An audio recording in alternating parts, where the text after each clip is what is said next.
Sallallahu ala Muhammad sallallahu alaihi wasallam. Sallallahu ala Muhammad sallallahu alaihi. Assalamualaikum warahmatullahi wabarakatuh.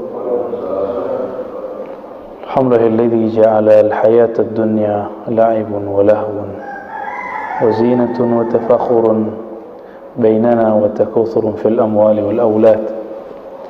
Asyhadu an la ilaha illallah wa asyhadu anna Muhammadan 'abduhu wa rasuluh.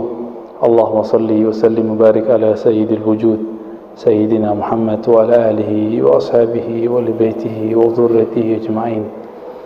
Baik sahabat-sahabat yang dimuliakan Allah, meskipun dalam kondisi menjaga social distancing dan prokes kesehatan, sehingga kita tidak bisa hadir di masjid, semoga Allah tetap memandang keseriusan kita dalam beribadah kepada Allah Subhanahu wa taala.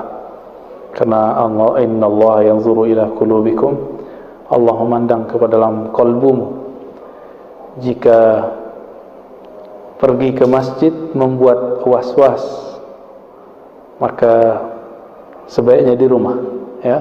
Ini yang kemudian pakai sadduz dzari'ah, preventif, supaya tidak terkena virus. Maka ada himbauan untuk tidak berkerumun, berkumpul di tempat-tempat ibadah, ya.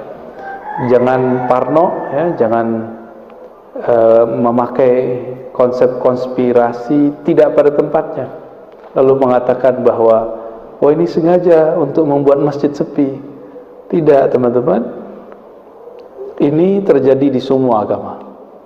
Ya, fitnatud dajjal, kekacauan yang disebutkan oleh dajjal ini, itu terjadi di semua agama. Jadi baik gereja, pura, ya, termasuk masjid, sinagog, semuanya dilarang, ya. Kita masih bersyukur, kita masih ketemu pola-polanya, kita masih bisa tetap kajian, lalu sholat dengan jumlah yang terbatas, ya. Kita masuk ke kitab Hadaiqul Haqaiq, taman-taman hakikat.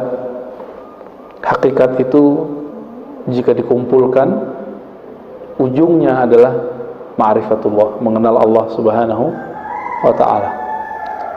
Bab hakikat yang akan kita bicarakan pada pagi ini, itu bab ke-7 dan 8 tentang dunia, ya. Berdasarkan surah Al-Hadid ayat 20, Rabbuna tabaraka wa ta'ala, Allah ta'ala berfirman, ya'lamu annamal hayatud dunya la'ibun wa lahwun wa zinatun wa tafakhurun bainakum wa takathurun fil amwali wal aulad.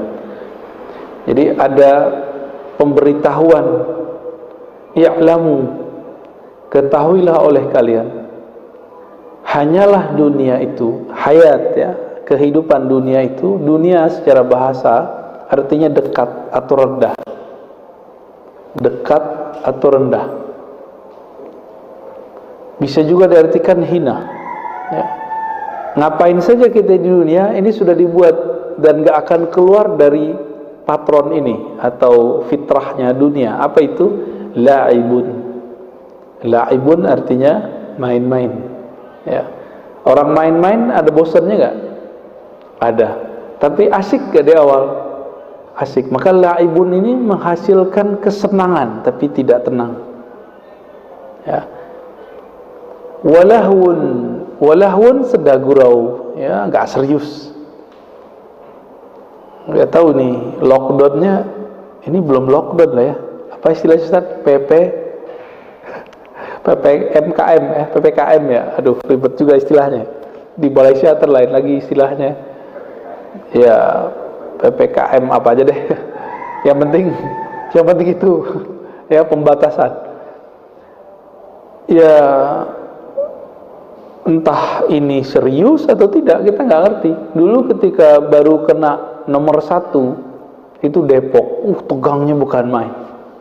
Sekarang banyak yang kena, kok orang malah jadiin bahan candaan kan? Enggak.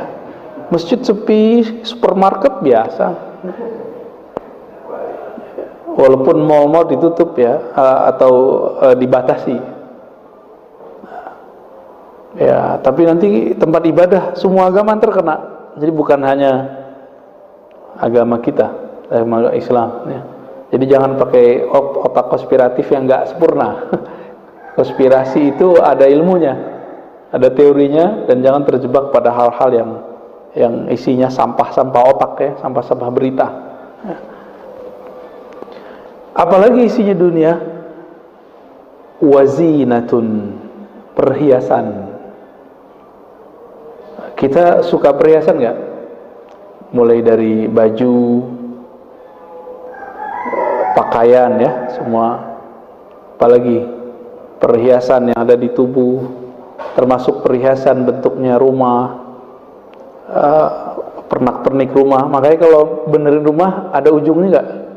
Kayaknya ada aja kurangnya ya. Termasuk kendaraan, sama-sama naik kendaraan, beda merek aja udah beda cara mandang. Nah ini zina, bisa disebut style ya. Dunia itu gaya-gayaan aja ya. Dunia itu orang berlomba untuk gaya-gayaan. Maka orang yang hidup dengan style seperti ini, capeknya bukan main. Dan kita masih segar dalam ingatan kita. Ibu-ibu punya tas harganya sekian M ya. Bapak-bapak punya jam, kan ada juga tuh ya, jam tertentu harganya ratusan juta, bahkan beberapa M. Jadi jamnya itu bisa beli Alphard satu. Itu zinatun ya, lifestyle, gaya hidup ya. Wa tafakhurun bainakum. Nah, sebelum masuk ke zinatun itu, teman-teman, mainannya, perhiasannya anak kecil beda nggak dengan remaja? Remaja beda dengan dewasa. Dewasa beda dengan tua. Sama, orang yang hidupnya sederhana beda dengan yang sedang, beda dengan yang kaya ya. Kalau anak kecil bilang duit banyak, itu berapa biasanya? Kasih 10.000 udah banyak.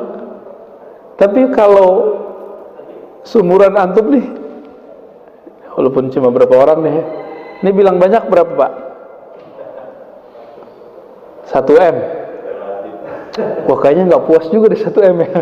Mau jadi 10 M ya. Ya, sekarang bisa kita ngomong relatif ya kan. Kalau anak kecil kan nggak, kasih 10.000 oke, 20.000 oke. Kasih 100.000 udah berubah matanya tuh. Maka zinatun, gaya hidup ini akan berbeda masing-masing orang, selera dia ya. Anak kecil dikasih jam harga 25.000 Bu, bisa ya. Kalau bapak nggak mau kan, mending nggak pakai jam ya.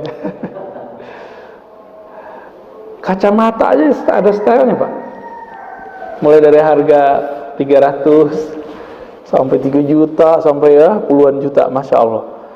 Ada aja. Jadi manusia emang zinatun. Jadi dari dulu sampai sekarang sama. Jadi manusia itu cuma beda peradabannya, tapi dalamnya sama. Nah, dia akan terjebak dalam urusan duniawi yang begini. Laibun, main-main. Coba lihat Pak, kerja itu kan kayak main-main. Berangkat, balik, bergaji, nampak udah gitu tiap bulan, tiap minggu. Terbuat laporan, kalau salah jelasin, kalau kayak gitu aja modelnya ya. Tapi asik ya. Wa tafakhurun bainakum, dan saling berbangga-bangga dalam masalah apa tadi? Zina tadi, perhiasan, gaya hidup. Ada orang gaya hidupnya baru fisik, tadi mobil. Anak kecil kan mobil-mobilan. Kalau udah gede, mobil beneran, motor-motoran dengan motor beneran ya. Itu gaya hidup. Dulu buat rumah-rumahan dari pasir, sekarang pengennya rumah beneran Tafakhur, ada berbangga-bangga di situ. Kalau berbangga-bangga berarti ada lomba-lomba di situ. Tafakhurun bainakum, saling bersaing. Bersaing ini ada yang bersaing materi. Nah, ini disebut takatsurun fil amwal, berlomba sifatnya materi. Tapi tafakhur, berbangga-bangga, ini bisa masalah gelar, posisi. Coba lihat orang-orang yang bikin partai di mana-mana, tidak hanya di negeri ini. Itu mereka sudah punya duit, sudah punya kekayaan, perusahaan, income yang dia cukup duduk-duduk aja, income-nya udah jalan. Apa yang kurang dari mereka? Dia tafakhur. Nah, ini yang dicari sama dia. Makanya ada pemilik perusahaan mana itu masih mau terjun politik. Apa yang dicari? Dia nggak cukup jadi direktur, jadi komisaris, dia nggak cukup. Dia maunya kekuasaan yang lebih. Barangkali di saat dia berjuang di perusahaannya itu, dia terhambat oleh pemerintahan. Nah, dia pengen menguasai itu. Bisa jadi ya. Nggak jauh dari ini. Berbangga-bangga ya. Ini Indonesia ini demokrasinya kebablasan, benar. Orang bisa tengkar karena pemilihan RT RW, enggak? Sampai-sampai beberapa berita kita lihat karena pemilihan kepala desa itu bisa main bacok-bacokan, bisa main sihir, sampai begitu. Padahal kan apa sih itu? Emang kalau kita jalan di jidat kita ada tulisan RT RW kan nggak ada kan? Nggak ada. Apalagi gelar-gelar keilmuan, gelar-gelar di masyarakat. Maka gelar keilmuan seperti sarjana, SAG, sarjana alam gaib ya, SH, sarjana hukum, itu semua tafakhur. Ada orang yang mau cari gelar keagamaan, Pak Haji, malu-maluin Pak Haji sekarang itu, mohon maaf ya. Pak Haji zaman dulu minimal 6 bulan di tanah haram. Itu mereka ngaji dulu di sana, pulang-pulang sudah bisa baca Arab, bisa ngomong Arab. Pak Haji sekarang cuma 40 hari, itu pun ngeluhnya nggak tanggung-tanggung. Haji belum tentu mabrur, udah menyebut dirinya Pak Haji, Bu Haji.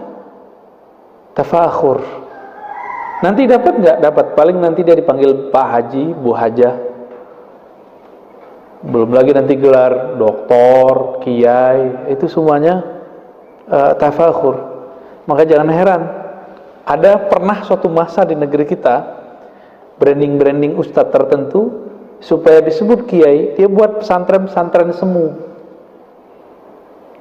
biar nanti kalau disebut profilnya pimpinan pondok A, padahal bukan dia ngajar, nggak pernah ngajar, orang aja ditaruh di situ. Beda sama kiai-kiai kita yang dulu kiai itu bukan bikin bangunan dulu. Kiai itu bikin spiritnya bangunan. Ngapain orang di pesantren? Ruhnya pesantren ngapain? Ta'lim. Kalau ta'lim berarti ada mu'alim, ada guru, ada murid. Tadi ada ta'lim, ada 3 ya. Apalagi? Bangunan nyusul itu. Ini mohon maaf juga nih, banyak orang-orang yang sudah sukses secara harta, materi, mau beli pesantren, silakan beli. Mau bikin pesantren, silakan bikin. Tapi yang ngerti ruhnya pesantren siapa? Ya kiai. Akhirnya minta cari-cari kiai kemana. Emang bisa bikin pesantren comot-comot kiai begitu? Nggak akan bisa. Lihat nanti hasilnya apa.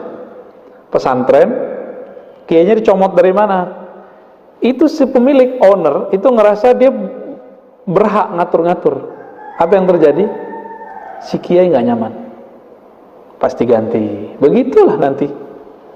Maka para kiai jangan mau juga diatur-atur. Kita kan kalau taklim udah ada kurikulumnya, udah ada agendanya. Yang ngerti urusan pesantren ya kiai. Seharusnya dibagi-bagi tugas. Kalau taklim, spirit pesantren, nah ini kiai yang ngurus. Nah, Pak Kiai untuk manajemen pembangunan biar saya yang urus, gitu. Akhirnya dia memandang kiainya tetap gurunya. Kalau enggak, dia menganggap kiai itu karyawan. Ini hati-hati ini. Ini su'ul adabnya orang berduit. Mentang-mentang berduit bisa gaji orang. Ini hati-hati. Kiai kita dari dulu nggak pernah begitu. Ya, masyaikh kita ngajar dari 1 orang, 2 orang, 3 orang, nggak digaji dia, malah dia yang ngasih duit. Belakangan karena beliau sudah nggak sanggup, baru kemudian murid-murid inisiatif, yuk kita buat SPP yuk, gitu. Itu belakangan, ya. Ini kalau di antara kita ada yang diberi kelebihan harta, berjuanglah bersama kiai, tetap hargai dia, ya. Jadikan dia sebagai guru kita, beneran guru.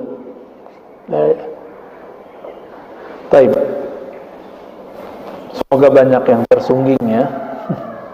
Wa takatsuru fil amwal wal aulad, berbangga-bangga terhadap harta dan anak. Nah, makanya Bapak, Ibu, Saudara yang mungkin Allah yang sudah punya anak, mulai dari anaknya kecil bisa berdiri itu diomongin aja, ya. Ngomongin anak. Dari zaman dulu Nabi Adam sampai sekarang orang ngomongin anak. Jadi memang salah satu sifat manusiawi adalah di dunia ini itu berbangga-bangga dengan anak. Apalagi anaknya kalau sekolah juara, dapat prestasi, itu ceritain tuh, ya. Baik. Ini Al-Qur'annya, teman-teman. Masih ada 1 ayat lagi, ya. Wa mal hayatud dunya, ya. Di ujung surat Al-Hadid ayat 20. Wa mal hayatud dunya illa mata'ul ghurur. Tidaklah dunia itu kehidupannya kecuali mata', kesenangan yang ghurur, yang bikin kita terpedaya. Benar ya, gak usah jauh-jauh. Dunia itu salah satu yang kita pegang sekarang, Pak. Handphone, pasangan, anak, itu bikin kita lupa gak? Asik, ya itu dia, ya. Wa qala an-nabiy sallallahu alaihi wasallam. Di sini agak saya harus ingetin kalau yang pakai kitab, ya. Di kitabnya ada beberapa salah ketik ini. Nabi sallallahu alaihi wasallam bersabda, ini ada hadisnya dalam riwayat Tirmizi, "Man kana hamud dunya." Orang yang himmahnya, visinya adalah kehidupan dunia, syattatallahu alaihi amrah. Allah akan pecah urusannya. Jadi bikin dia tidak fokus, bikin dia pikirannya kemana-mana. Coba lihat, ceknya lagi sholat. Orang yang himmahnya dunia, dia sholat itu supaya rezekinya lancar. Jadi bukan karena ingin nyembah Allah. Orang-orang ini kalau dikasih ijazah sama gurunya surat Waqiah, itu surat Waqiah itu kan kalam Allah, bukan untuk dia tadaburi, tapi niatnya cuma satu, sebagai rezekiku lancar. Dikasih wiridan sama guru, sholawat dong kamu. Dia sholawat bukan karena cinta Nabi, tapi karena dia pengen duitnya banyak. Nah, ini orang-orang yang disebut syattatallahu amrah. Maka orang ini kalau zikir nggak pernah fokus, sholawat nggak pernah cinta, nggak pernah rindu. Nah, itu syattata, kolbunya dibuat nggak bisa fokus, ya. Dalam urusannya jadi banyak, syattata alaihi amrah. Maka urusannya jadi macam-macam, jadi ribet. Seharusnya mudah jadi ribet. Di sini tertulis wajahila faqrah. Nah, ini salah ketik, ya. Yang benar waja'ala faqrah. Ini kalau di kitab saya. Baina ainai. Dan Allah kemudian menanamkan satu sifat mental yang tidak, akibat dia tadi tidak bagus himmahnya. Mental apa? Mental kefakiran di sininya. Baina ainai, di bagian otak depannya itu yang kita sebut kortek lebih kurang, ya. Itu di bagian sini itu angan-angannya jadi kayak mental miskin. Orang mental miskin gimana? Orang mental miskin gimana? Mau dia kaya, pengen dapat lebih. Maka mental miskin ini dikasih berapa aja nggak puas-puas. Ini yang kita sebut tamak. Ditamak. Maka saya sering nanya, di bulan puasa kita pernah buat kajian Mukhtasar Ihya, dan saya nanya, mungkin masih ingat, yang koruptor itu, korupsi itu orang kaya apa orang miskin? Orang kaya ya, bener. Orang miskin apa yang mau dikorupsi? Jabatan gak punya.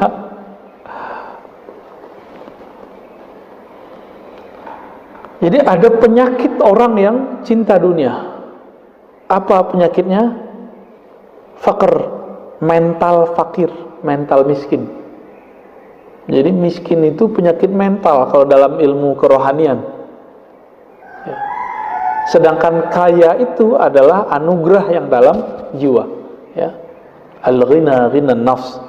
Kekayaan itu adalah ketika kita merasa diberi kecukupan oleh Allah. Apalagi zaman Covid begini, orang-orang dia kadang masih dikasih kecukupan tapi ngeluh terus. Nah, orang fakir, mohon maaf, itu suka ngeluh nggak? Suka ngeluh. Allah sudah cukupi masih ngeluh. Takut orang lain minjem sama dia. Ya, maka dia ngeluh. Kalau nggak mau minjemin, nggak usah dipinjemin, nggak usah ngeluh-ngeluh. Ya.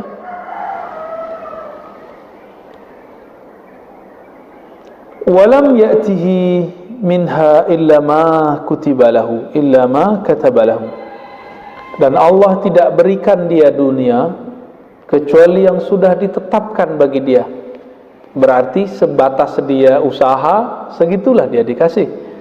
Wa man kana hammuhu al-akhirah jama'a Allahu syamlahu wa ja'ala ghinahu fi qalbihi wa atathu dunya raghimah. Ya. Siapa yang himmahnya visinya akhirat, Allah jadikan, Allah kumpulkan urusannya dipermudah.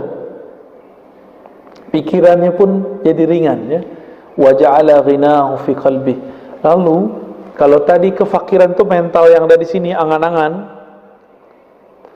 kalau ini kebalikan. Orang yang himmahnya akhirat, Allah tanamkan cahaya namanya Al-Ghani di dalam kalbunya, sehingga orang itu punya rasa kecukupan, merasa cukup aja, cukup gitu. Jadi nggak ada ngeluh. Orang kalau berkecukupan dia mengeluh nggak? Dia nggak ngeluh. Ah, ini dia. Wa atathu dunya raghimah. Lalu dunia datang kepadanya ya seperti kita narik hewan ternak itu kan hidungnya bisa dikasih tali itu ya. Nah, terserah dia mau ngapain. Nah, ini masalahnya bukan masalah kaya atau miskin, ini masalah mental ya. Cinta dunia atau cinta akhirat. Wa qala sallallahu alaihi wasallam man ahabba dunya adarra bi akhirati. Ya. Orang yang cinta dunia maka dia akan merusak akhiratnya. Ini ada di riwayat Imam Ahmad dan Hakim. Wa man ahabba akhiratah adarra bidunya. Siapa yang mencintai akhirat, dia akan mengorbankan dunianya. Wa kataba ba'dahu apa lafaz berikutnya? Ya.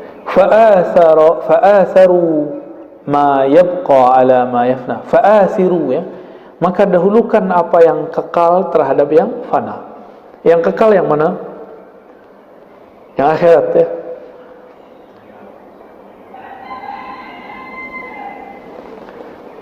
Sahabat-sahabat yang melakukan Allah, apa yang kekal itu? Pertama, mengenal Allah. Yang kedua, ritual menyembah Allah. Itu kekal. Pertama, mengenal Allah. Maka pertanyaan masuk kubur pertama kali apa? Masih ingat? Man Rabbuk? Siapa Rabbmu?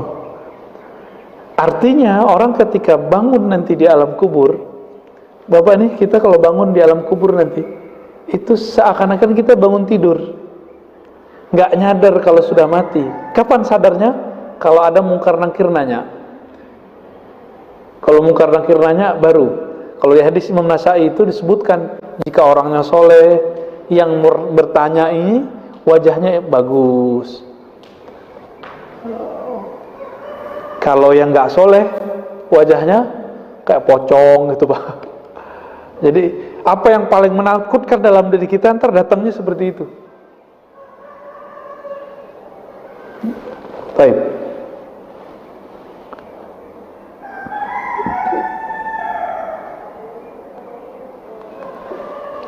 Namun sekarang orang mendahulukan ritual penyembahan daripada mengenal yang disembah. Yang pertama apa dulu dong seharusnya? Mengenal yang disembah. Itu yang Nabi ajarkan 13 tahun di Mekah. Di Madinah cuma 10 tahun lewat sedikit, itu baru diajarkan syariat. Coba perhatiin di situ. Anak, gadis nih, jangan langsung disuruh pakai jilbab. Ajarin dulu dia mengenal Allah yang menyuruh pakai jilbab. Nanti dia akan pakai jilbab dengan senang hati. Gitu. Ya kalau dia nggak pakai itu urusan dia nanti kalau sudah dewasa kan, kecil. Jadi jangan langsung dipakai-pakain mulu. Ajarkan dulu ilmunya, siapa yang nyuruh, untuk apa gunanya. Jangan dibalik. Anak kecil jangan main suruh langsung, kan di hadisnya begitu. Kalau anak 7 bangunin, kalau 10 nggak bangun dipukul. Itu bab fikihnya, bab taklim fikihnya. Tapi di bagian lain kan ada, agar mengajarkan anak-anak ma'rifatullah. Ngajarin anak ma'rifatullah jangan yang tinggi-tinggi dulu, yang sederhana-sederhana ya. Baik. Ini tentang dunia. Ya. Lalu ada sebuah hadis ya, riwayat Imam Tirmizi juga, "Lau kanatid dunya tazinu 'inda Allahi junah ba'udha ma saqa kafiran minha qatrata ma. Wallahi ma dunya fil akhirah illa kama yaj'al ahadukum isba'ahu fil yammi falyanzur bima yarja." Di dunia itu kalau ditimbang di sisi Allah seperti ringannya seperti sayapnya nyamuk, sehingga tidak bisa diberikan untuk orang kafir, apalagi mukmin. Wallahi, Nabi kemudian bersumpah, mad dunya fil akhirah, dunia sama akhirat itu. Jadi teman-teman, silakan serius membangun kebahagiaan di masa tua. Tapi ingat, kita ada masa nanti yang gak pernah tua. Ini harus dipikirin. Yang ada tuanya di situ. Orang di neraka umur 30-an, orang di surga umur 30-an. Dan itu abadi terus. Nah, ini yang dikatakan di hadis tadi. Dunia itu sama akhirat, kalau mau diukur nikmatnya, coba tangan kita celupin ke laut, tetesan yang nempel itu itulah dunia. Kebayang akhirat nikmatnya gimana? Nggak ada ujungnya, nggak ada ujungnya di akhirat itu. Itu sebabnya kita pasti merasa heran. Kok ada majelis zikir yang rame sebelum pandemi ya? Rame, orang datang dari mana-mana. Ternyata Nabi menyebutnya Raudhatul Jannah, ya, Riyadul Jannah, taman-taman surga. Jika engkau melewati taman surga, maka petiklah, maka iciplah di situ. Ada perintah begitu dari Nabi Sallallahu Alaihi Wasallam. Berarti di dunia ini ada taman-taman surga. Maksudnya apa? Sayyidina Ibrahim dalam hadis yang sahih itu ngirim salam untuk umat Nabi Muhammad Sallallahu Alaihi Wasallam, lalu mengatakan, "Hai umat Muhammad, ketahuilah bahwa surga itu tanahnya subur, tetapi belum ada pepohonannya." Nyambung dengan hadis Imam Tirmizi tadi. Taman surga itu apa wahai Rasulullah? Qala hilaqudz dzikr, halaqah zikir. Jadi jika ada orang berzikir di dunia, itu langsung dia nanam, Pak. Antum nih baca subhanallah, Ustaz, langsung ada pohon di sana, Ustaz. Subhanallah bihamdihi, subhanallah, langsung ada pohon tuh. Dan gedenya bukan main. Kalau kita zikir 100, teman kita 101, ya banyakkan dia. Kita 100, dia 1000, banyakkan dia. Maka mau buat coupling surga, couplingnya dengan zikrullah. Ya. Dalam hadis itu dikatakan, Nabi Ibrahim berpesan, taman-taman surga itu diciptakan Allah dari tasbih, subhanallah, takbir, ya, tahmid, tahlil, subhanallah, alhamdulillah, wa la ilaha illallah, wallahu akbar. Cuma kita nggak lihat ya, belum lihat ya. Karena belum lihat jadi nggak yakin, karena penglihatannya pakai ini. Kita ini Kenapa disebutkan sama dengan binatang ternak oleh Allah Ta'ala? Karena pandangannya cuma pakai mata ini. Kalau pandangannya begini ya kalah sama kelelawar. Kelelawar jorok jauh juga bisa lihat. Bener gak? Kelelawar dari jarak jauh udah bisa baca. Kalau cuma pakai mata ini, kita baca subhanallah nggak lihat hasilnya, makanya nggak percaya.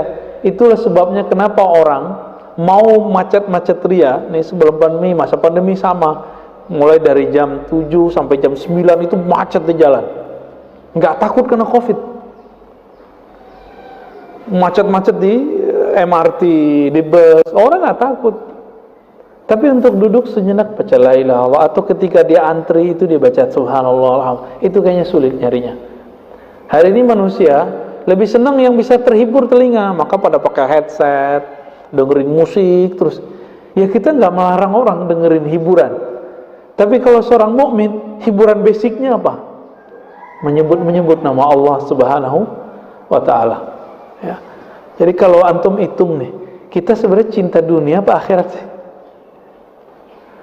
Cinta dunia, kerja mulai dari jam 8, pulang jam 4. Bener? Itu untuk apa?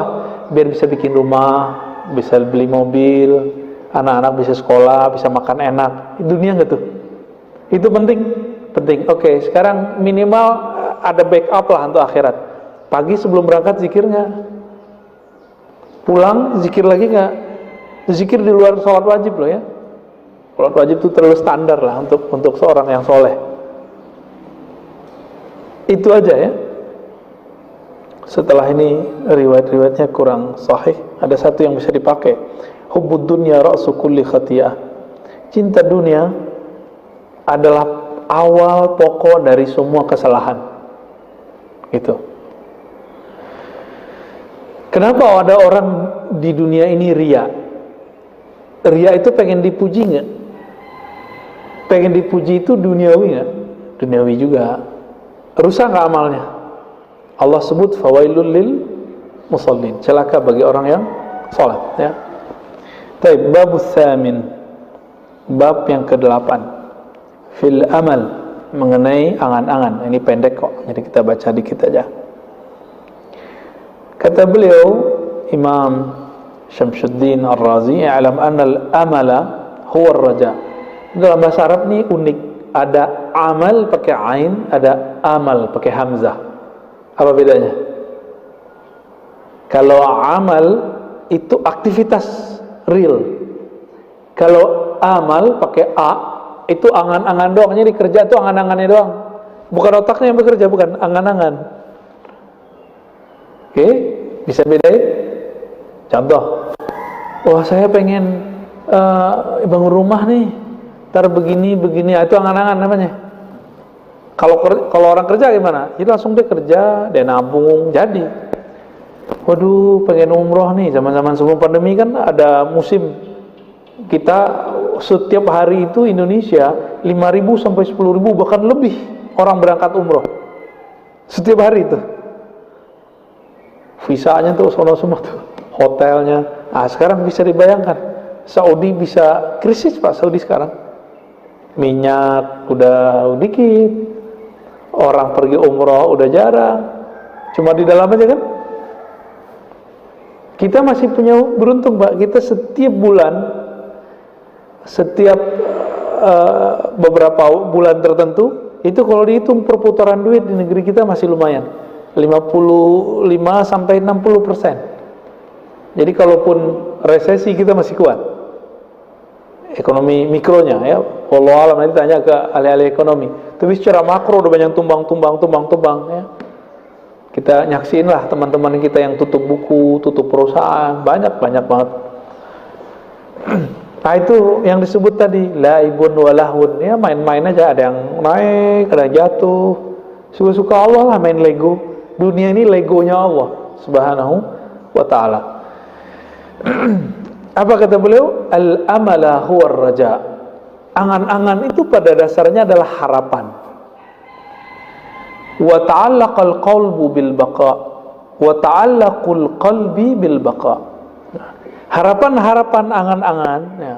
Sedangkan kolbu itu maunya bukan berharap kepada angan-angan, maunya kepada yang abadi. Faman tala amaluh istaghalla bil jam'i wat tahsil wa ghafala 'anil maut wa tarakahu nasyan mansiyah kaman ayqana annahu sayabqa ila aqsa awqatil ajal. Maka orang yang sibuk dengan amal, angan-angan, kalau kolbu enggak melahirkan amal, lain lagi ceritanya. Siapa yang sibuk dengan angan-angannya,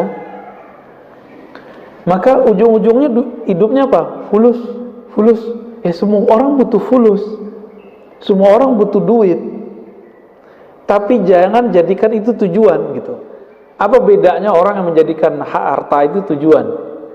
Kalau dia menjadikan tujuan, apa saja caranya dia harus dapat, halal atau haram. Tapi kalau orang menjadikan dunia itu bukan sebagai tujuan dia, maka dia seperlunya aja. Imam Sya'rani menyindir murid-muridnya. Apa kata Imam Sya'rani? Betapa hinanya kita, lebih hina daripada binatang buas seperti anjing, guguk. Anjing itu kalau udah kenyang, dia tinggalin makanannya, Pak.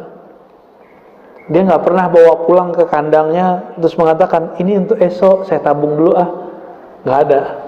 Itu Imam Sya'rani ngomong di kitab Al-Bahrul Mawrud Al-Minal Al-Kubra. Ya. Kalau kita gimana? Kita tabung ya? Tabung. Padahal tabung belum tentu untuk kita juga. Ya. Ini saya ngomong doang nih Pak, mudah. Prakteknya di kita juga berat. Di saya juga berat. Ini ujian semua orang nih. Mau kiai, mau ustadz, mau dokter, nggak dokter sama aja. Ya. Maka orang yang udah main di angan-angannya, apa yang terjadi? Ishtaghalla bil jam'i wa tahsil. Dia sibuk nanti untuk ngumpulin sama memperoleh dunia. Dunia diperoleh, badan sakit-sakitan, mulai sakit gula, hipertensi, jantung, wah lengkap dah. Pengen buat rumah gede-gede supaya anaknya itu enak tidur, tahu-tahu pas udah agak tua, anak-anak bikin rumah sendiri di luar. Sepilah di rumah berdua. Syukur kalau masih berdua. Kalau satunya meninggal, lebih sepi lagi. Nah ini yang disebut laibun walahbun, Pak. Lego. Suka-suka Allah mau diapain? Kita kejar-kejar supaya nanti enak di masa tua, ternyata nggak enak.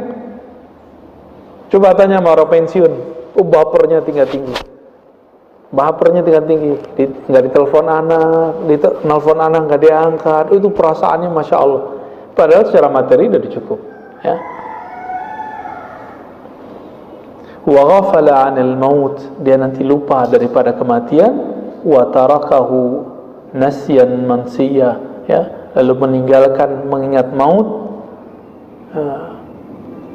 Nasyan mansiyah, seakan-akan dia lupa, ya. Kama aikana anu sayabqa ila aqsa awqatil ajal.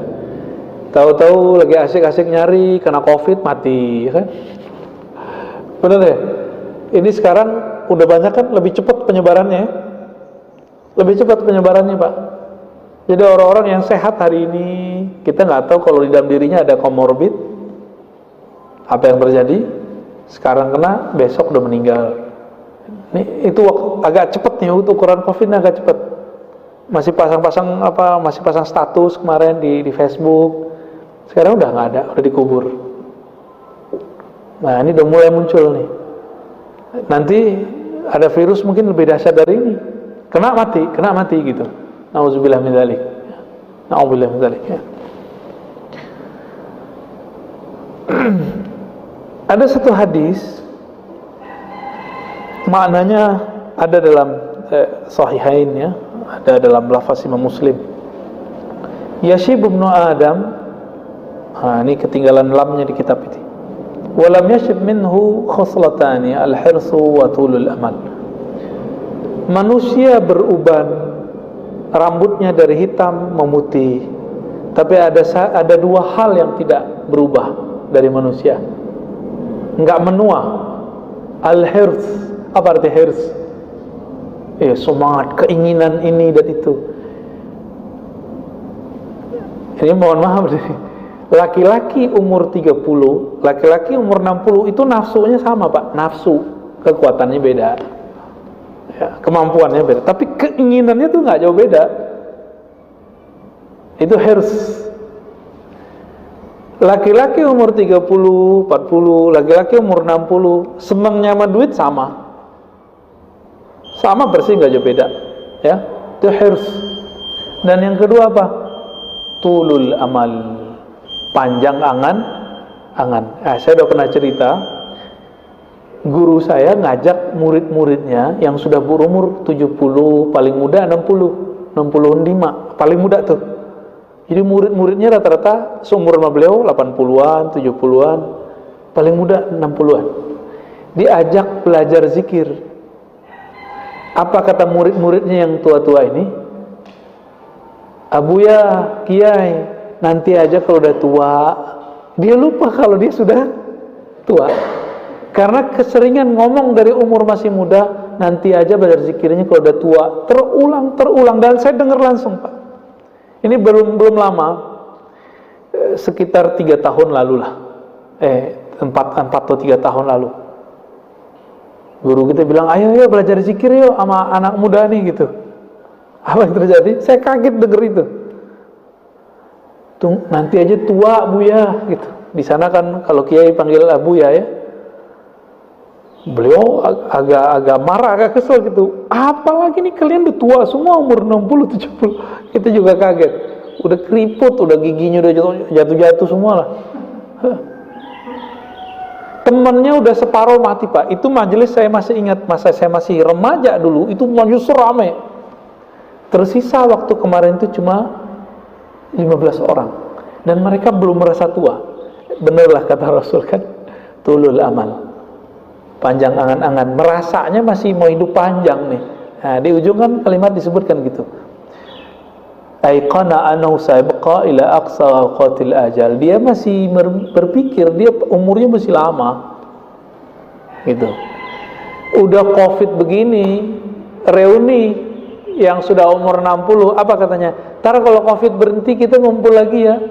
Nggak paham juga di kondisi dunia bahwa Covid itu sudah global, Pak. Nggak ada ujungnya ini. Jadi jangan antum berpikir, terserah tanya ahli kesehatan kalau nggak percaya, bahwa Covid ini ada ujungnya. Nggak ada ujungnya.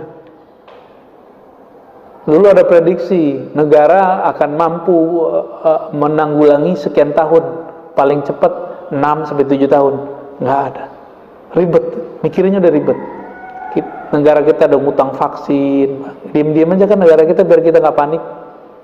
Kalau panik lebih gawat lagi. Agak ribet ya. Cuma alhamdulillah negeri kita, negeri timur, budayanya budaya sosial, sukanya ngumpul-ngumpul. Kalau orang barat udah biasa, Pak, tinggal di apartemen, nggak sapa-sapaan. Paling kalau di Prancis bonjour ya, good morning, gitu-gitu doang ketemu. Nggak ada yang serius mereka. Yang bangsa kita ini orang suka ngumpul-ngumpul. Nah, maka saya khawatir justru kalau kita dibuat lockdown total, yang terjadi adalah stres yang tidak berkepanjangan, malah lebih cepat orang meninggal ya. Atau muncul nanti penyakit-penyakit psikis yang lebih berbahaya. Jadi kita bersyukur negara kita cuma disebutnya apa? PPKM ya, darurat. Ya udah, masih syukurlah. Ini kalau orang kedokteran murni bilangnya apa? Harus lockdown. Karena mereka masih panjang angan-angan, dikira ini ada ujungnya. Dengan lockdown berhenti. Siapa bilang berhenti? Nah, jadi dengan adanya transportasi yang dari mana ke mana, ini kan masih terbuka, Pak. Itu bisa penyakit itu dalam sehari bisa nyebar kemana-mana ya.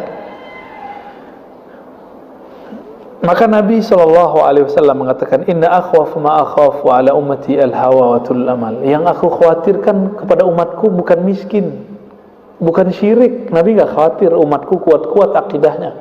Yang dikhawatirkan apa? Al-hawa, keinginan hawa nafsu, wa tulul amal, dan panjang angan-angan. Maka coba mulai dilatih diri ya, puasa zahir batin. Jangan hanya puasa zahir, puasa batinnya juga. Puasa batin itu dengan cara mengurangi angan-angan. Ya. Apa kata beliau di ujung ini? Di ujung ini paling keren nih kalimatnya. Wa'lam anna qasral amali min a'zamis sa'adat. Pengen bahagia nggak? Pasti kita pengen bahagia. Cara bahagia cuma satu, pangkas angan-angan. Jadi a'zamus sa'adat, orang yang paling bahagia di muka bumi, orang yang dirinya paling tidak terikat dengan bumi. Orang yang paling bahagia di dunia, orang yang kolbunya tidak nyantol ke dunia, sehingga dia bisa memangkas angan-angannya. Gitu. Kita ngebanyol lah. Saya kan, teman-teman saya sekarang lagi naik-naik umur-umur sebelum 40 ini. Itu masa-masa lagi nanjak semua karir.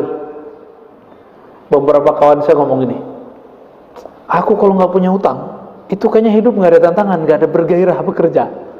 Ngutang aja gitu. Jadi utang itu dijadikan sebagai cara supaya rajin nyari. Tapi coba rasa-rasain Pak, enakan hidup nggak ada utang atau nggak ada utang? Ada utangnya atau nggak ada utang? Enakan hidup yang mana? Hidup yang kredit atau yang cash?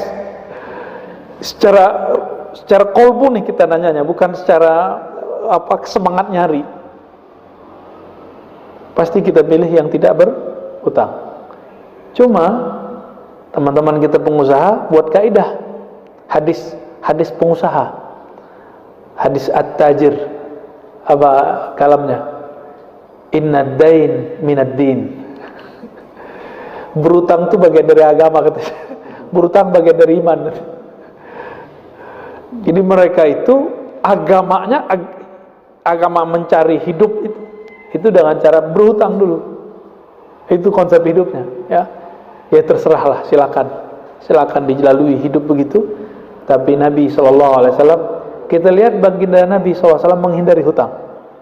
Beliau daripada menghutang lebih baik menggadaikan salah satu baju zirah, baju tahan bacok itu ya, yang pelindung ketika perang. Dan beliau memilih menggadaikan. Ini saya nggak nyuruh antum menggadain ya. Kalau antum kan udah ngutang, gadain lagi. jangan nggak ada dua-duanya, jangan. Tapi kalau terjepit, Nabi menggadaikan. Kepada siapa Nabi menggadaikan? Kepada orang Yahudi. Ini bukti bahwa boleh interaksi dengan orang-orang Yahudi dalam usaha duniawi. Ya. Itu Nabi SAW. Ternyata Nabi berdoa, ya Allah lindungi aku daripada ghalabatud dain, belenggu hutang, dan qahrul rijal. Ya, qahrul rijal ini tekanan orang yang menekan, ya mungkin debt collector dan sejenisnya itu. Jadi Nabi sudah melakukan itu. Maka teman-teman coba wiridkan itu jadi doa. Gak usah pakai bahasa Arab, pakai bahasa Indonesia boleh. Tapi kalau Arabnya Allah mina'udzubika min ghalabatid dain wa qahrir rijal. Minimal sekali sehari aja. Ya Allah lindungi aku, jaga aku daripada belenggu hutang. Kalaupun berhutang tapi tidak membelenggu gitu. Amin ya rabbal alamin.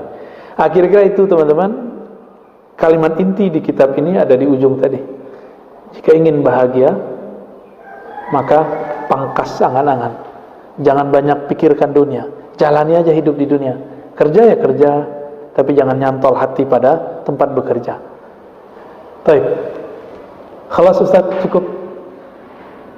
Ustaz Harun. Udah. Gak usah nanya tanya jawab lah. Hah?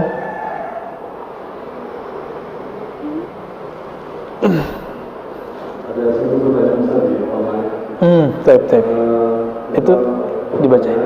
Apakah salah atau sulit dibenarkan dengan adanya kaum muslimin yang memberikan pemahaman taktis untuk syarat dalam makanan? Tadi ada Iya. Ustaz tentang mudahnya membeli pesantren atau memberikan bangunan untuk disebut kiai dan sebagainya. Taib. Imam Bukhari meriwayatkan satu hadis penting tentang akhir zaman. Idza wussidal amru ila ghairi ahlihi fantaziris sa'ah. jika suatu urusan wusida ini kan ditaruh, diletakkan, dihamparkan, diserahkan kepada yang bukan ahlinya, tunggulah kiamat. Kiamat kecil tuh. Kiamatnya pesantren, kalau pesantren yang ngurus pengusaha. Seharusnya pengusaha itu bukan jadi pemilik pesantren, dia cukup menjadi tentara, panglima di situ. Pak Kiai, saya backup di bidang ini, gitu seharusnya. Jangan malah ngatur-ngatur pesantren, ya. Itu seharusnya yang terjadi. Kalau enggak, nanti antum enggak akan baikan dengan banyak ustadz. Boleh nggak bangun rumah tahfiz? Bagus, tapi serahkanlah kepada ahlinya, berikan dia otoritas. Jangan masuk terlalu dalam. Nah, bisa nggak begitu? Kalau antum bisa begitu, silakan buka rumah tahfiz, cari ustadz yang bersanad secara pemikiran dan hafalan. Jangan hanya sanad hafalan gampang. Beberapa waktu lalu saya dikasih kabar oleh teman dari luar negeri. Ustadz, Buya, ini kawan saya di luar ngaku punya sanad, tolong dong cek. Jadi kata dia, ajaran dia, menurut dia ini ajarannya ekstrim. Kok punya sanad? Saya cek, 2 di atasnya itu sanadnya Ahlussunnah versi kita. Tapi dia dan gurunya itu tidak. Orang awam nggak ngerti sanad, tertipu Pak, dikira ini sanad Qur'annya sahih. Padahal kalau kita ngitung versi dia kan mengatakan akidah Asy'ariyah sesat, Sufi zindik. Ya kan, bermazhab tidak boleh. Ini mereka ngomong gini nih. Tapi sanad Al-Qur'annya ke siapa? Silsilahnya. Dari fulan, fulan yang ketiga sudah orang bermazhab, sudah Sufi, sudah Asy'ariyah, ke atasnya malah mursyid-mursyid itu. Antum coba cek di Indonesia, pemegang sanad Quran yang awal-awal, contohnya di Jawa, Pulau Jawa itu awalan itu kan yang kita kenal ya, yang mastur banyak. Ini yang masyhur aja dulu. Mbah Yai Syekh Munawir Kerapia ya kan? Ini turun ke berbagai wilayah itu di Jawa tuh. Itu seorang mursyid ya. Selesai muridnya hafalan, dikasih ijazah Dalailul Khairat dan beberapa ijazah zikir. Akidahnya Asy'ariyah sifat 20 belajarnya, bermazhab Syafi'i, bertasawuf. Itu pemegang Quran dari dulu. Di Sumatera Barat khususnya, tempat saya lahir, itu ada yang lebih tua, namanya Syekh Abdurrahman ya. Syekh Abdurrahman ini lama di Mekah, maka boleh disebut Al-Makki, Al-Minangkabawi juga ya. Syekh Abdurrahman kemudian mendirikan, pulang udah deket 100, bangun satu ma'had namanya Al-Manar. Ini cucu ini baru meninggal kemarin, umurnya juga hampir 100. Abu Yash'arani Khalil, guru kami ya. Ini beliau umurnya waktu wafat diperdebatkan 120 atau 130-an, wallahu a'lam ya. Kalau iya berarti beliau sempat bikin ma'had selama 20-an tahun. Kalau umurnya 120, karena waktu pulang udah deket 100. Beliau sanadnya ke siapa? Kepada orang yang menggubah aqidatul awam yang isinya sifat 20. Sayyid Ahmad Al-Marzuki Al-Makki Al-Maliki. Langsung ketemu dan berguru kepadanya. Ngajarin itu Allah wujud, qidam, baqo. Jadi kami dulu sebelum ngaji Quran, kami diajak dulu berdendang, membacakan nasyid sifat 20 yang sekarang dibid'ahin mereka ya. Itu jadi mereka bikin rumah tahfiz lalu menjadi pesantren besar. Awalnya dari ngajar 1, 2, belakangan baru dibuat pesantren, baru dibuat bangunan. Sekarang kan kebalik ya. Orang awam yang kaya-kaya, cinta agama, soleh, tapi kesemangatan, nggak bertanya dulu gimana sih caranya buat pesantren. Nanya dong, ada namanya rukun pesantren. Banyak itu arkan-arkan besarnya, minimal 3 aja. Ta'lim, mu'alim, muta'alim. Taklim, aktivitas ajar mengajar. Mu'alim, guru yang mengajari. Terus muta'alim yang ngaji. Jadi di sini pemilik bangunan gak masuk, Pak. Pemilik bangunan dia seharusnya sudah mewakafkan bangunannya. Kalau dia support harta, dia sudah mewakafkan. Apa arti wakaf? Wakfun, apa arti wakfun? Wakaf. Wakaf lazim. Apa artinya? Berhenti. Diserahkan, berhenti kepada Allah, udah beres. Ini ngatur-ngatur ya salam. Saya udah ngelihat banyak rumah tahfiz tutup, Pak. Atau minimal konflik internal. Kenapa? Si yang punya duit ini merasa dirinya berhak ngatur karena dia yang membangun. Si kiai merasa kok wilayah saya diintervensi. Si yang punya duit merasa ente kan aneh yang gaji, kalau nggak pergi aja. Itu apaan tuh, Pak? Nah, ini akibat jika urusan pesantren dikelola oleh bukan ahlinya. Coba kita balik. Coba kalau orang ini punya perusahaan, serahin kiai yang ngurus, bisa nggak? Oh beda Ustadz, ini kan saya yang bangun usaha saya. Ya kalau ngajar usaha siapa? Kan usaha kiai. Jadi tolong kalau antum memang berminat ya, bapak-bapak, saudara, sahabat ada yang berlebih, lebih baik mendonasikan hartanya, kepunyaannya, mewakafkan mutlak secara langsung kepada orang yang menurut kita ikhlas fisabilillah. Ya. Jangan menurut kita, kalau nggak sesuai sama saya, buang. Emang boleh seorang murid ngomong begitu tentang gurunya? Ini udah terbalik, Pak. Orang kaya mendadak jadi Pak Haji Kiai. Ya. Kalau Pak Haji doang boleh, dia udah mengiaikan dirinya. Dan saya melihat ini apa ya? Bikin hancur banyak pergerakan tahfiz. Akhirnya apa? Cari kiai yang dia asal aja, yang penting ada yang hafal Quran, masukin. Dia nggak tahu si ustadz ini sanad Qurannya mungkin ada, tapi sanad pemikirannya nggak beres. Mulai mengajarkan radikalisme, nggak boleh hormat ke bendera, kan mulai banyak sekarang. Anti NKRI, udah gawat, Pak. Kita nggak sepakat amat sama demokrasi barat, makanya di Indonesia ada demokrasi sendiri. Bukan berarti kita kemudian membuang. Oh dari Yunani buang, loh dia lupa sistem monarki juga dari sono, kerajaan-kerajaan itu. Ya, ada pertanyaan dari Klaten ya, Bu Dewi. Assalamualaikum Buya. Seperti ceramah Buya tadi, ada hal yang sangat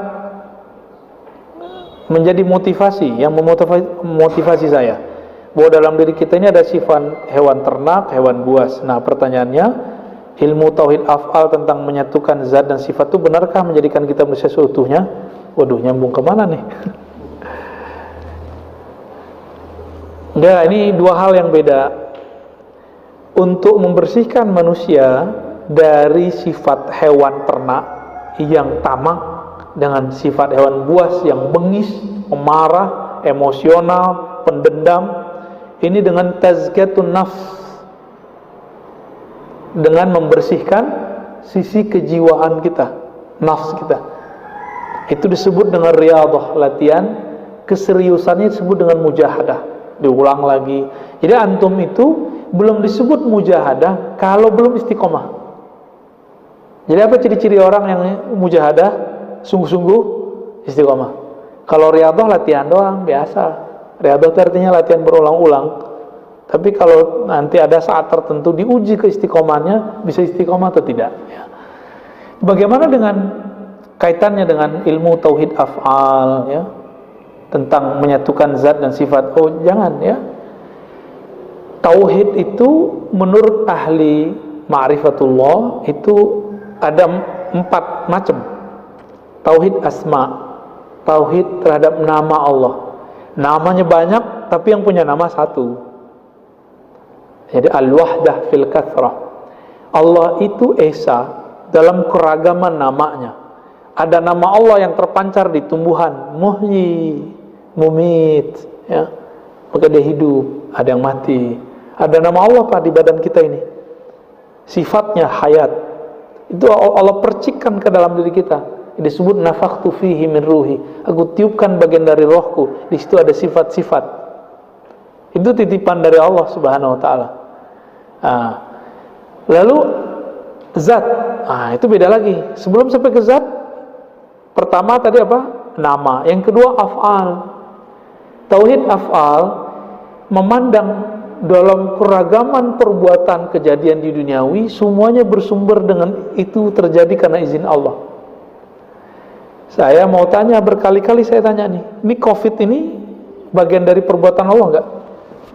Oh Ustaz, ini konspirasi. Iya, tapi izin Allah enggak? Atau ada sesuatu terjadi di dunia yang terjadi bukan karena izin Allah? Jika ada, berarti ada Tuhan selain Allah dong. Orang ini musyrik. Musyriknya khafi. Dia ngomong asyhadu alla ilaha illallah. Maka nanti kalau dibangkitkan di akhirat, barisannya bukan sama muslim. Walaupun waktu dulu hidup di dunia sholat, tapi batinnya ini nggak benar. Ya. Kira-kira gimana? Covid itu makhluk Allah bukan? Emang wajahnya Covid gitu ya? Ada bulu-bulu gitu ya? Itu kan Bill Gates yang buat itu kan ilustrasinya. Emang begitu bentuknya. Hattal until now ya. Sampai sekarang dokter-dokter sendiri pun juga nggak tahu orang lab itu emang begitu bentuknya, itu masih diperdebatkan. Cuma ilustrasinya begitu ya. Ada gambarnya di sini. Bulat-bulat gitu, kayak rambutan ya. Benar kayak rambutan ya? Enggak ya, beda ya. Nggak bisa dimakan. Nah ini izin Allah bukan? Izin Allah. Orang itu memang udah ditakdirin mati. Cuma sekarang asbabnya COVID gitu. Asbab aja. Itu tauhid af'al. Jadi nggak ada penyatuan-penyatuan di sini. Siapa yang mengajarkan penyatuan zat dan sifat? Zat dan sifat itu tidak terpisah, tidak bersatu. Gimana nyebutnya? Nanti deh kita bahas di bab akidah ya, karena panjang nih ceritanya. Ada tauhid level 3, tauhid sifat. Memandang bahwa semua sifat di sini kasih sayang, hayat. Jadi kalau nama Allahnya Muhyi, sifatnya hayat. Gitu ya. Allah itu Khaliq, namanya nih ya, pencipta. Lalu apa sifat yang Allah turunkan di situ? Itu turunannya nanti. Ada hayat, ada sama, ada apa? Itu sifat. Apabila si hamba sudah jatuh cinta kepada Allah, jatuh cinta mungkin nggak kalau nggak kenal? Nggak mungkin. Tambah dia kenal Allah, tambah hilang sifatnya, hilang kediriannya.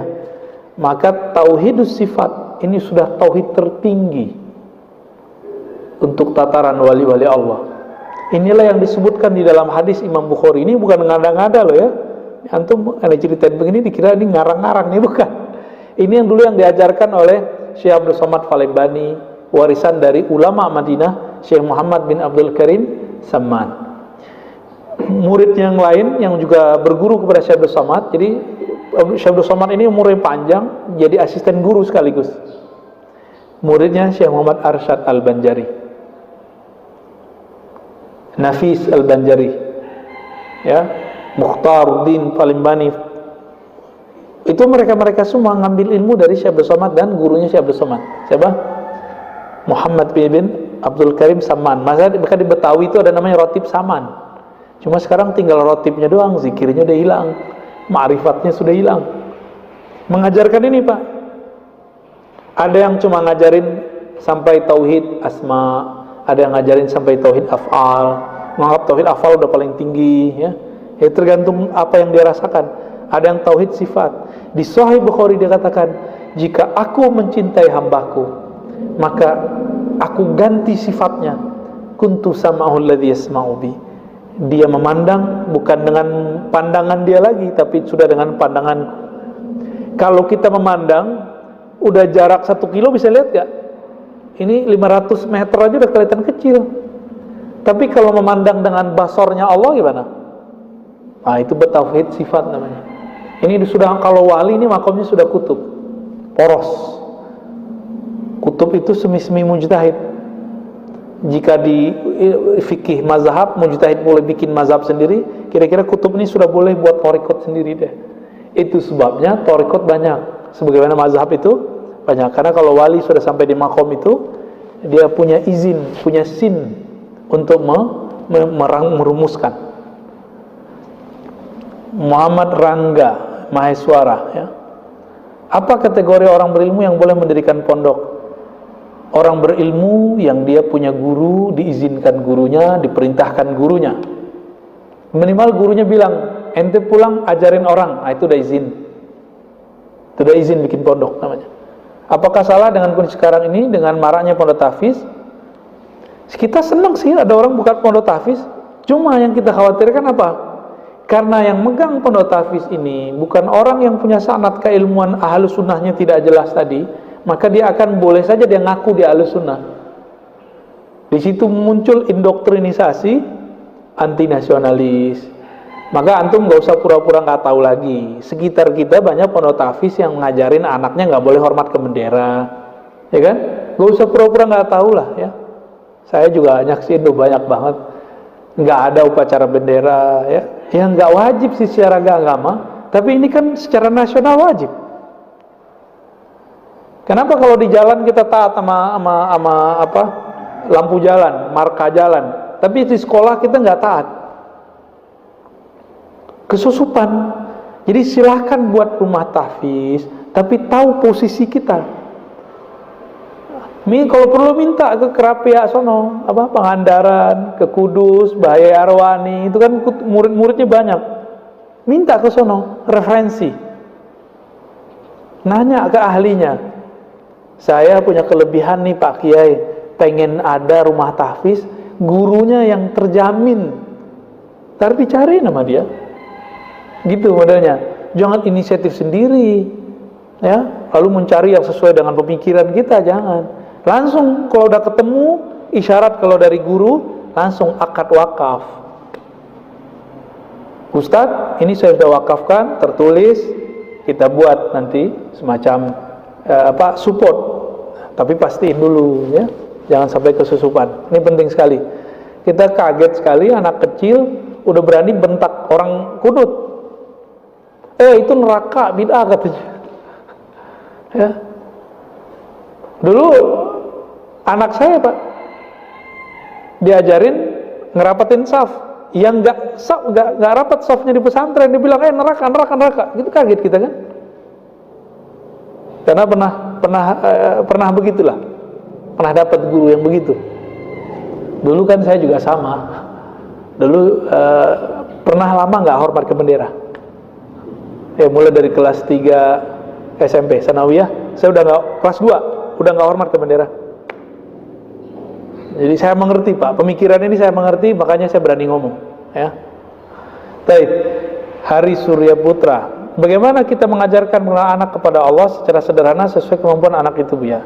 Anak itu makhluk visual, maka berceritalah tentang pengalaman. Bercerita, jangan cerita teori. Jadi nggak usah diajarkan sifat 20 kecuali dinyanyiin doang. Lalu ajarkan misalnya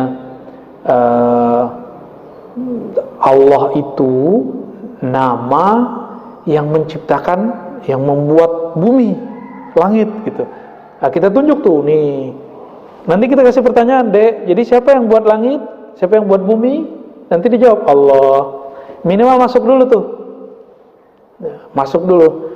Kalau meja ada yang buat, kalau gelas ada yang buat, kalau mobil ada yang ciptakan, masa alam semesta sehebat ini gak ada yang ciptain? Terus siapa yang ciptain? Namanya di dalam Al-Quran disebut Allah, ya. Dalam bahasa lokal disebut Tuhan, ya, Pangeran, itu istilah aja, ya. Kalau di kampung saya nyebutnya Tuan Allah, ada ahnya Pak, Tuan Allah. Ternyata di Jawa sama, Gusti Allah, ya. Kalau orang Sunda sih Pangeran, ya, Gusti Pangeran, ya. Antum nggak ngerti, antum orang Lombok, ya. Oh, beda bahasanya. Jadi ke anak tuh cerita, bawa cerita, jangan doktrin. Dek, Allah di mana? Jangan gitu. Yang paling lucu, ini menurut antum gimana? bertransaksi fikih, secara hukum fikih dengan anak kecil sah nggak? Bertanya hukum fikih kepada anak kecil sah nggak? Boleh nggak? Lebih tinggi akidah atau fikih? Boleh nggak bertanya ke anak kecil lalu menjadikannya referensi tentang Allah di mana? Seperti yang dilakukan oleh orang-orang yang Nabi sebut sufahaul ahlam, ya. Nabi sebut begitu mereka ini. Masa dijadikan anaknya referensi? Saya punya anak, ya kan gitu. Saya tanya semua, di mana Allah? Semuanya mengatakan di langit. Loh, emang kalau hukum baca kunut apa? Anak kecil ngerti nggak? Emang jawaban dia nanti bisa jadi referensi? Apalagi bab akidah. Ini ada nih beberapa dai begitu ngajarin anaknya dan mengajarkan jamaahnya bahwa Allah di atas itu fitrah. Itu mah bukan fitrah, ya. Itu kejahilan yang terstruktur itu. Muhaziz ingin bertanya bagaimana bangun optimisme di tengah pandemi yang penuh keprihatinan. Intinya rukun iman yang keenam, percaya kepada takdir, bahwa takdir itu dalam kebaikan itu ada keburukan, dalam keburukan itu ada kebaikan, ya. Dan kami memberi ujian kamu, ya, bil khairi wasyarr, barengan itu dengan kebaikan keburukan. Inna ma'al usri yusra, dalam kesusahan itu ada kemudahan. Dan saya merasakan itu, Pak. Ketika pandemi kita dapat kesusahan secara zahir, tapi batin kita dapat kemudahan, ya, dipertemukan dengan ilmu-ilmu yang selama ini saya cari. Jadi selama hampir berapa nih? 1,5 tahun, Ustaz, ya. Ini saya dapat hadiah besar dari Allah Subhanahu wa taala, ngaji lagi, buka kitab lagi yang unik-unik, ya, ketemu orang yang mantap-mantap. Walaupun secara rezeki kita seret, Pak, tapi secara rezeki rohani yang zahir betul Allah uji benar. Sabar, kita ridho, kita kemudian ikhlas kepada Allah, Allah buka bagian yang lain, ya. Dan terakhir, bagaimana menghilangkan ketakutan akan aib yang khawatir terbuka. Berdoa kepada Allah, ya. Jadi ini takut aibnya terbuka depan makhluk atau depan Allah? Kita ini syirik khafi nih, syirik khafi. Takut aib terbuka depan makhluk. Maka kalau kita berdoa, ya Allah tutup aibku, yang kita bayangkan makhluk, ini syirik khafi. Jadi kalau minta doa, doanya gini, Allah mustur aurati indaka wa inda khalqika, gitu. Ya Allah tutup aibku di sisimu dan di sisi makhlukmu. Kalau sebenarnya cukup satu aja. Nah, ini yang dikatakan dalam hikam, ya. Ditutupnya aibmu, kamu berpikir ditutup dari orang-orang sekitarmu. Di sisi Allah kan enggak. Maka mintalah ditutup aib di sisi Allah, pasti Allah tutup di sisi makhluk. Bagaimana caranya? Tobat. Maka kita tobat, Pak. Apa ada di antara kita yang nggak punya dosa? Kan nggak ada. Caranya itu tobat aja. Insya Allah Allah akan hapus, Allah akan tutup. Nah, maka kita optimis, serahkan kepada Allah, ya. Curhatlah kepada Allah. Jadi jangan curhat kepada sembarang orang. Jadi antum itu jangan ember, ya, jangan mujahir, curhat hanya kepada Allah. Ya, seandainya pernah bercurhat tentang diri kita, masa lalu kita kepada orang lain yang buruk, sekarang di-cut. Semoga orang itu lupa. Gitu. Semoga Allah menganggapnya tidak ada. Jadi kalau di Arabnya gitu, ya, Allah mastur aurati indaka wa inda khalqika. Ya Allah tutup aibku di sisimu dan di sisi makhluk-makhlukmu. Semoga kajian ini diberkahi oleh Allah, diridai oleh Allah Subhanahu wa taala. Kita dijaga kesehatan, kita tutup dengan baca doa penjagaan diri. Na'udzu bikalimatillahi tammati min syarri ma khalaq. Na'udzu bikalimatillahi tammati min syarri ma khalaq. Na'udzu bikalimatillahi tammati min syarri ma khalaq. Ya Allah, kami minta perlindungan dengan nama-namamu yang maha sempurna dari keburukan semua makhlukmu tanpa terkecuali virus-virus yang berkembang di bumi ini. Bismillahilladzi la yadurru ma'asmihi syai'un fil ardi wala fis samaa'i was-sami'ul 'alim. Bismillahilladzi la yadurru ma'asmihi syai'un fil ardi wala fis samaa'i was-sami'ul 'alim. Bismillahilladzi la yadurru ma'asmihi syai'un fil ardi wala fis samaa'i was-sami'ul 'alim. Walhamdulillahirabbil alamin. Subhanakallahumma wa bihamdika asyhadu an la ilaha illa anta Assalamualaikum warahmatullahi wabarakatuh. Sallallahu ala Muhammad,